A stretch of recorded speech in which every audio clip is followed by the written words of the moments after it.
Hello everyone, আমার এই চ্যানেলে আপনাদের স্বাগত। আজকের রেসিপি রসগোল্লা।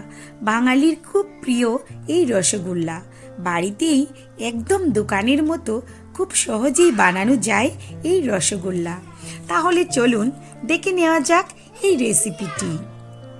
গ্যাস ওভেনে আমি 2 লিটার কাউ মিল্ক বসিয়ে দিয়েছি। দুধটাকে ফুটতে দেব, মাঝে মাঝে এভাবে নাড়াচাড়া করে নেব। এবার ভিনিগারের সাথে জল মিশিয়ে দেব। প্রথমবারে যদি ছানাটা না কাটে তাহলে ভিনিগারের মুখটি দিয়ে আরেক মুখ ভিনিগার দিয়ে দেব। দেখতেই পাচ্ছেন কত সুন্দর করে ছানাটা কেটে গেছে। আর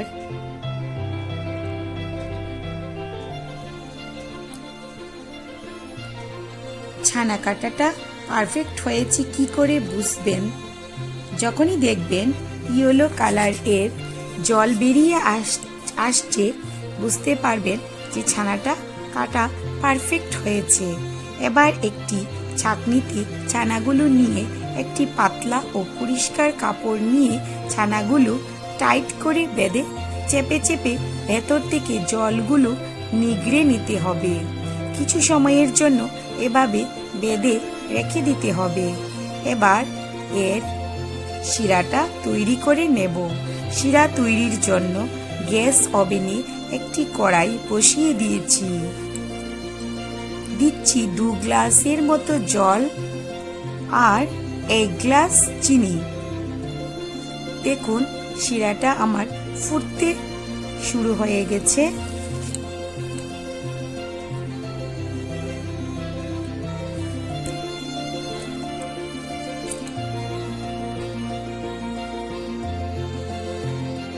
শিরাটা আমার হয়ে গেছে। এবার পরিষ্কার করে ছেঁকে আমি শিরাগুলো অন্য একটা পাত্রে রেখে দিচ্ছি। এবার এরকম একটি বড় পাত্র আমি নিয়ে নিয়েছি আর ছানাগুলি এর মধ্যে রেখে দেব। একটি চামচের মতো ময়দা নেব আর হাতের সাহায্যে এভাবে চেপে চেপে একটি মিষ্টি তৈরির একটি ডো তৈরি করব। তারপর এভাবে ছোট ছোট লেচি কেটে মিষ্টির আকারে করে নেব। এবার এগুলো ভাজার জন্য একটা শিরা তৈরি করব। কড়াইতে আবারও জল দিয়ে দিলাম, একটু বেশি পরিমাণে জল দিতে হবে। মিষ্টিগুলো ভাজার সময় কড়াইতে লেগে যেতে পারে। জল ফুটতে আরম্ভ করলে দিয়ে দেব পরিমাণ মতো চিনি, দিয়ে দেব লবঙ্গ আর এলাচ। এবার মিষ্টিগুলো দিয়ে দেব। গ্যাসের ফ্লেম হাই থাকবে। নাড়াচাড়া দিয়ে দেব, কিন্তু মিষ্টির গায়ে যেন না লাগে সেদিকে লক্ষ্য রাখতে হবে।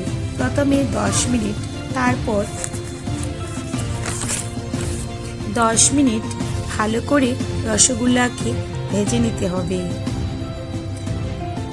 আস্তে আস্তে রসগোল্লাগুলো ফুলে দ্বিগুণ হয়ে যাবে, তাহলেই বুঝতে পারবেন যে রসগোল্লাগুলো পারফেক্ট হয়েছে। এবার রসগোল্লাগুলো নামিয়ে প্রথমে যে শিরাটা আমি তৈরি করে রেখেছিলাম ওখানে ওগুলি আস্তে আস্তে রেখে দেব। প্রায় 6 থেকে 7 ঘন্টা